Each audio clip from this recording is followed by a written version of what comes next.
আপন বোন, চাচা, আত্মীয় স্বজনের সম্পদ, প্রাপ্য অধিকার এগুলো দেন না। তারা ও 3 মাইল দূরে গিয়া মাহফিলে গিয়া 30,000 টাকা দিয়ে আপনি স্লোগান লইয়া বাইতে গেলাইছেন। হ্যাঁ, আর আপনার হক, প্রাপ্য ন্যায্য স্বজনের আত্মীয়র হক দিলেন না, কিয়ামতের দিন জালেম হিসাবে উঠবে। আপন বোনের হক দিলেন না কেন? ওই আরেক মাহফিলে গিয়ে হেরা 30,000 টাকা দিছে আর হেরা বলছে বিশিষ্ট দানবীর সমাজ সেবক জনাব উমুক 30,000। তারা সবাই কইছে মার হাবা, হাবারে মার মার, তারে মার হাবা, হাবারে কি মার, মার হাবা লইয়া, বাহ মার হাবা লইয়া আইসে বলছে তো বাইত। আপন বইনে পরের দিন সকালেও আইছে জমির ব্যাপারে কথা কইত। কি বই নিবাগা জমি, বাগিনা বইন বাগিনা তলে আর আইতা না। হ্যাঁ, জমি জমা একবারে নিবাগা, একবারে শেষ বেশ করে লেবা, আর বইন বাগিনা আইতা না। বাইত আছে কিনা এমন বলে? আস্তাগফিরুল্লাহ। কত বড় জালেম! আমার দিল বলে এই জালেমকে বলা যে বেটা তোর ঘরে কত মানুষ, পাড়ার মহল্লার দেশের সমাজের কত মানুষ তোর ঘরে খানা খাইলো, কত মেহমানদারি করলা, কই কারুর কাছ থেকে তো জমি নিলা না, জমি ছাড়াই তো তারা সবাই তোমার ঘরে খায়। আর আপন রক্তের বোন বাগিনা খাইতে বুঝি তোমারে জমি দিয়া খাইতে? তোমার মতো ডাকাত, তোমার মতো পিশাচ, তোমার মতো সম্পদ লোভী আল্লাহর জমিনে এত বড় নিকৃষ্ট মানুষ আর কেউ হইতে পারে? সাবধান। স্ত্রীর হক আদায় করবেন, সন্তানের হক আদায় করবেন, আত্মীয় স্বজনের হক আদায় করবেন। এক বিগত জায়গা ছেড়ে দিলে বেচারার রাস্তা সোজা হয়, দেয় না। হ্যাঁ নিকে স্লোগান, হ্যাঁ এই গাছটা শুধু কাটতে দিলে আবার বাড়ির মধ্যে রাস্তাটা কি হয়ে যায়? না দিত না, কি দিতেন না? দিতাম না, তোরে দিতাম না কইলাম। 3 সেন্ট জায়গা লইয়া, 3 সেন্ট কদ্দুর জায়গা, 3 সেন্ট জায়গা লইয়া মেম্বার চেয়ারম্যান মেল মিটিং দেন দরবার কইরা তুফান করে লেছে ফিডাফিডি। আমার কত কত বড় জঘন্য! 3 সেন্ট জায়গা এটা সমান 3 সেন্ট জায়গা তো অল্প কদ্দুর জায়গা, কদ্দুর জায়গা হবে। এইটার জন্য মেম্বার চেয়ারম্যান আইনা মেল মিটিং দেন দরবার, কেমন কথা বাপ! এই জন্য আমি অনুরোধ করছি, মান আখাযা শিবরাম মিনাল আরদি যুলমান, আল্লাহ রাসূল বলছে যে কারো সম্পত্তি 1 বিঘত, শিবরান মানে 1 বিঘত, জুলুম করে গ্রহণ করলো, নিয়ে গেল, রাসূলুল্লাহ বলেন কিয়ামতের দিন 7 তবক জমিনের নিচের মাটি ওই নাফরমানের কাঁধে তুলে দেওয়া হবে। তাওয়াকাহুল্লাহু ইয়াউমাল কিয়ামাতি 7 আরদিন। এজন্য আমার সাথে যত মানুষের যত হক তা আদায় করা, এটা আদল। 3 নাম্বার হলো গরু, ছাগল, কীট পতঙ্গ, জন্তু, জানোয়ার, ফল, ফসল, ফুল, পাখি, আল্লাহর সৃষ্টি প্রত্যেকটার একটা পাতার হক আছে, একটা পাখির হক আছে আমার কাছে। সেটা ইসলাম যেভাবে বলছে, নবীজি যেভাবে বলছে সেভাবে ওর হক আদায় করা, এটাও আমার আদল, এটাও আমার আখিরাতের মুক্তি, এটাও আমার আল্লাহর আদেশ। ওই যে আপনারা ছোট্টবেলায় আমরা পড়ছি না যে নবীজি এক সাহাবী পাখির বাসার থেকে 2টা বাচ্চা নিয়ে আসছে, পরে নিয়ে আসছে, নবীজি তাকে ধমক দিছে না যে মা পাখিটা উঠতেছে, তুমি কেন তার বাচ্চা নিয়ে আসলা, যাও তার বাচ্চা পাখির দিয়ে আসো। হ্যাঁ, এটা পড়ছেন কিনা বলেন? এই তাহলে এক পাখির হক। হাদিসে আছে রাসূলুল্লাহ বলছেন কুরবানির দিন যে প্রাণী জবাই করে, কুরবানির সময় এক প্রাণীকে সামনে রেখে আরেক প্রাণীকে জবাই করা, এটা এই প্রাণীর হক নষ্ট করা, কষ্ট দাও, এটা জুলুম, এটা কুরবান। তাহলে এই প্রাণীটারও কি রাখছে হক? ইসলাম খেয়াল রাখছে। রাসূলুল্লাহ সাল্লাল্লাহু আলাইহি ওয়াসাল্লাম বলছে তোমরা যখন প্রাণী জবাই করো অবশ্যই ধারালো ছুরি দিয়ে কি করো? জবাই করো। কেন? এই ভোঁতা ছুরি দিয়ে যদি জবাই করো তো জবাই করতে প্রাণীটাকে যে কষ্ট দিলা, এটা জুলুম। ইসলাম একটা পাতার অধিকারও খেয়াল রাখে। ইসলাম কোনো খামখেয়ালি না, ইসলাম একটি পরিপূর্ণ ধর্ম। মুকাম্মাল জীবন বিধান। আল্লাহ তৌফিক দান করে। বাকিগুলো শুধু তর্জমা বলি। অল ইহসান, দ্বিতীয় নাম্বার আদেশ হলো ইহসান। ইহসান এই শব্দের দুই অর্থ। এক, নিজের প্রত্যেকটা আমল আল্লাহর সন্তুষ্টির জন্য শতভাগ ইখলাসের সাথে সুন্দরভাবে করা। আরেক অর্থ হইল অপরের প্রতি দয়া করা, অনুগ্রহ করা, যে কোনো ভাবে অপরকে সহযোগিতা করা। আল্লাহ বলেন এটা আমি তোমাদেরকে আদেশ করলাম। তিন নাম্বার ইতাইজিল কুরবা, যেটা আগে কইলাইছি এটাই। অর্থাৎ তিন নাম্বার হলো আল্লাহ বলছেন ইহসান, দ্বিতীয় যে অনুগ্রহ অপরের প্রতি, এটার মধ্যে যদিও ছিল কিন্তু আমি আল্লাহ গুরুত্বের জন্য আবারও বললাম, তিন নাম্বার আদেশ তোমরা আত্মীয় স্বজন, জিল কুরবা, আত্মীয় স্বজনের অধিকার প্রাপ্য দিয়ে দাও। এই আত্মীয় স্বজনের প্রাপ্য দিয়ে দেওয়া, অপরের প্রতি অনুগ্রহ করা, আল্লাহর হক, বান্দার হক, মাখলুকের হক, এই তিন জিনিস সমানভাবে আদায় করা আদল। আমি আল্লাহ এই তিনটি কাজের আদেশ তোমাদেরকে করলাম, নিষেধ করলাম তিন জিনিস। ওয়ানহা আনিল ফাহশা, এক নাম্বার আল্লাহ বলেন আমি নিষেধ করলাম ফাহশা, যাবতীয় অশ্লীলতা। কি বলেন না, বলেন শেষ ভাই। যাবতীয় অশ্লীলতা। অশ্লীলতা, অশ্লীলতা কি জিনিস? অশ্লীলতা হলো নারীকে কেন্দ্র করে যত গুনাহ, এটা হলো মূল অশ্লীলতা। এক কথা, এক কথা, নারীকে কেন্দ্র করে, নারীকে দেখা, ভিন নারী, নারীর নাচ, নারীর গান, জিনা ব্যভিচারের দৃশ্য, জিনা ব্যভিচার, নারীর সাথে অবৈধ প্রেম, বিবাহ বহির্ভূত সম্পর্ক, একাকী সম্পর্ক, পার্কে, বিনোদন কেন্দ্রে, রেস্তোরাঁয়, মোটরসাইকেলের পিছনে অথবা চলার পথে নারীর সাথে যেই কোনো রকমের সম্পর্ক, ভিন নারী, যাকে দেখা, যাকে ছোঁয়া, যার সাথে কথা বলা, যার সাথে একাকী সময় কাটানো আল্লাহ অনুমতি দেয় নাই, রাসূল অনুমতি দেয় নাই, এমন নারীর সাথে যেই কোনো রকম আচরণ, এটা অশ্লীলতা, অসভ্যতা, বেহায়াপনা। বেহায়া, এরা অসভ্য, এরা অসভ্য। আমারে বুঝাইছে একজন ভদ্রলোক, ভদ্রলোক আমারে কয় কি, হুজুর ফিজিক্যাল রিলেশন না হলে, শারীরিক সম্পর্ক যদি না হয়, তাহলে অন্যান্য যা কিছু হয় সেটা অসভ্যতা নয়। এমনি একটু ধরিলে, ছুঁইলে এটা অসভ্য। ফিজিক্যাল রিলেশন হলে, শারীরিক সম্পর্ক, সরাসরি লজ্জাস্থানের জেনা বেবিচার যদি না হয়, বাকিটা অপরাধ না। এটা ভাই স্বাভাবিক বিষয়। কত বড় ব্যর্থ, তারে টাঙ্গাইয়া রোদের মধ্যে যদি খাড়া করা যেত, কি জঘন্য মানুষ, চিন্তা করছে। আল্লাহ রাসূল সাল্লাল্লাহু আলাইহি সাল্লাম বলছে, নবীজি সাল্লাল্লাহু আলাইহি সাল্লাম বলছে, চোখেরও জিনা আছে, হাতেরও জিনা, কানেরও জিনা, দিল দিমাগের, দিলের জিনা। আল আইনানে জিনাহুমা আন-নজর, নবীজি বলছে চোখের জিনা ভিন নারীর প্রতি তাকানো। রাসূলুল্লাহ বলছে আল উযুনানে জিনাহুমা আল ইস্তিমা, কানের জিনা ভিন নারীর কথা শোনা। আর ইয়াদু জিনাহা আল বাতশ, হাতের জিনা ভিন নারীকে ছুঁয়ে ধরা। আর রিজলু জিনাহা আল খুতা, পায়ের জিনা নারীর দিকে হাঁটা, এগিয়ে যাওয়া, তার দিকে যাওয়া। আর নফসু ইয়াতামান্না ওয়া ইয়াহওয়া, অন্তরের জিনা নারীকে নিয়ে অবৈধ কল্পনা করা। আর ইউসাদ্দিকু যালিকাল ফারজ আও ইউকাদ্দিবুহু, অতঃপর লজ্জাস্থান চূড়ান্ত ভাবে জিনায় পরিণত করে অথবা করে না। কিন্তু এর আগের সবগুলোই জিনা। আমার যুবক ভাই, আমি একটা কথা শুধু বলি, দোস্ত আমার, বন্ধু আমার, অবিবাহিত যুবক বন্ধু, আমি তোমার কাছে একটা অনুরোধ করি। ইমাম শাফিঈ রাহমাতুল্লাহি আলাইহি, চার মাযহাবের একজন ইমাম, ইমাম শাফিঈ রাহমাতুল্লাহি আলাইহির একটা বিখ্যাত কথা আছে, সবাই শুনেন। এই সাংঘাতিক কথা, এই কথাটা হলো, উনি বলছেন আয-যিনা কারজুন, জিনা হলো ব্যভিচার, নারীর সাথে বিবাহ বহির্ভূত অবৈধ যেই কোনো আচরণ। কসম আল্লাহর, ইমাম শাফিঈ বলছে এটা করজ, এটা ঋণ, এটা ঋণ, এটা কর্জ, এটা ঋণ।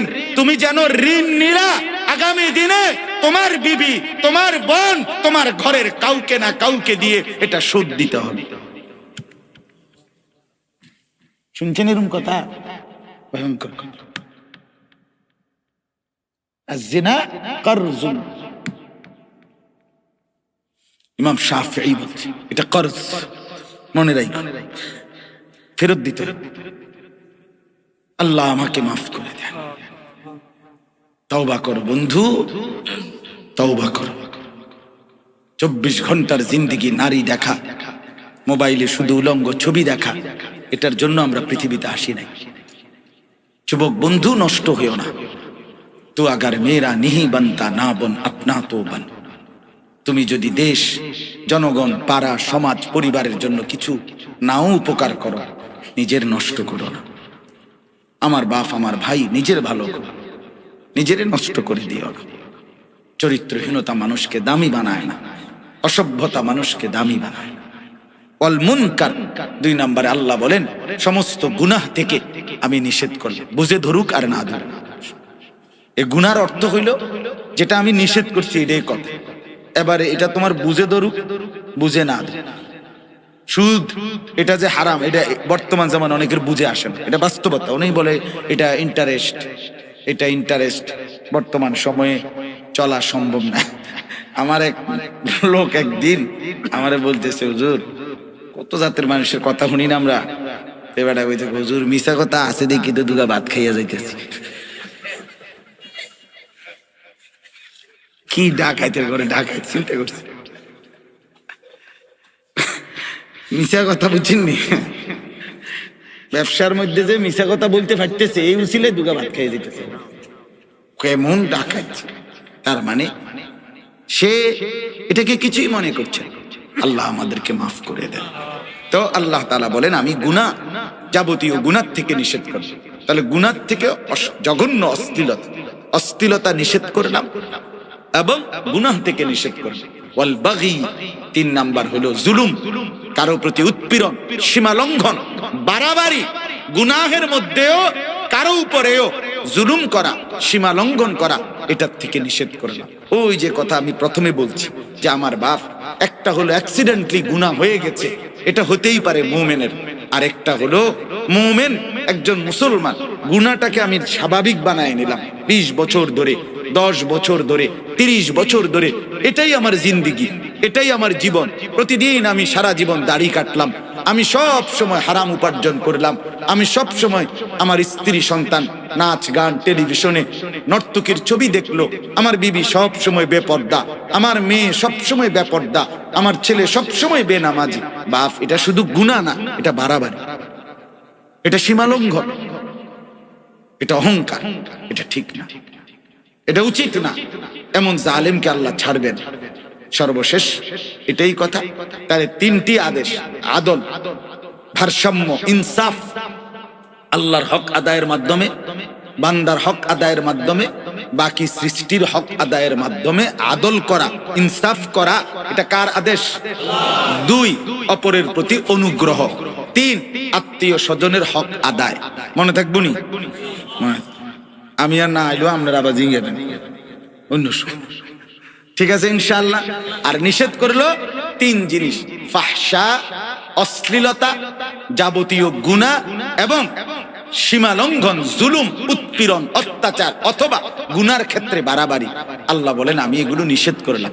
ইয়াইজুকুম লাআল্লাকুম তাযাক্কারুন, আমি ওয়াজ করছি তোমাদের উপদেশের জন্য। কে বলছে? আল্লাহ। এবার একটা শেষ কথা মনে রাখবেন, আপনারা যারা যারা জুমার নামাজ পড়েন, এই জুমার নামাজ যারা পড়েন, খুতবা দেয় যে দেখেননি, ইমাম সাহেব যে 2টা খুতবা দেয় বসে বসে বসে বসে মাতালারে বসে না, রাইতে হয়ে গেছে আসলে।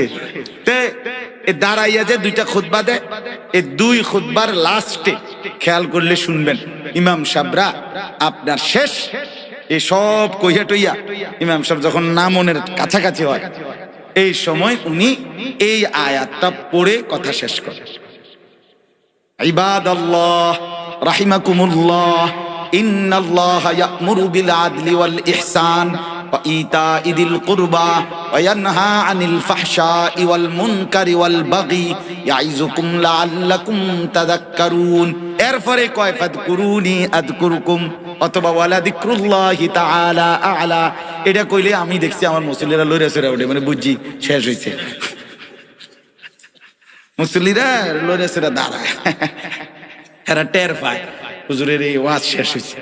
তাইলে এই ওই যে বাংলায় ওয়াজ করলো, আবার দুইটা খুতবাতে কিছু বললো, সব কথা বলিয়া ইমাম সাহেব যেন এটাই বলতে চায়, হে আল্লাহর বান্দারা, সর্বশেষ এই এক আয়াতের ওয়াজ যেটা আল্লাহ করেছেন এটাই চূড়ান্ত, এটাই যথেষ্ট। এই জন্য এটা একটা পূর্ণাঙ্গ ওয়াজ, মুকাম্মাল ওয়াজ, দারুন ওয়াজ। কোরআনুল কারীমের মধ্যে আছে, তাফসিরে আকসাম ইবনে সাইফি, আরবের একজন বড় সর্দার, নবীজির এই একটি আয়াত শুনে তার গোত্রের প্রায় 200 লোক নিয়ে একসাথে এক আয়াত শুনেই কালেমা পড়ে মুসলমান। এই আয়াত ওয়ালিদ ইবনে মুগীরা, মক্কার কুরাইশদের সবচেয়ে বড় সিনিয়র সর্দার, এই আয়াত শুইনা নবীজির সামনে থেকে উঠে গিয়া মক্কার কুরাইশদেরকে বলছে, শোনো, মুহাম্মাদের জবানে আজকে এমন এক আয়াত শুনছি, ওয়াল্লাহি ইন্না লাহু লাহালাওয়া, আল্লাহর কসম এটা এত মিষ্টি, এত মধুর, এত মধুর, এত কার্যকর। সে বলছে, আমি বিশ্বাস এটা বললাম, তোমরা মুহাম্মদকে ঠেকাইতে পারবা না, এই কোরআন নামবে না, এটা উঠবেই উঠবে, উঠবেই উঠবে। এটাই এই আয়াত। এই আয়াত হযরত উসমান ইবনে মাযউন, একজন সাহাবী, উনি বলেন রাসূলুল্লাহর জবানে এই আয়াতের তেলাওয়াত শুইনা ঈমান আমার কলিজার মধ্যে পাথরের মতো বসে গেছে। আল্লাহ আমাদেরকে ঈমান দান করে, তাকওয়া দান করেন। বহুত কোন দমকাদম কি করলাম, মাফ করে দিয়ে আল্লাহ আমাদের সবাই ভালো করে।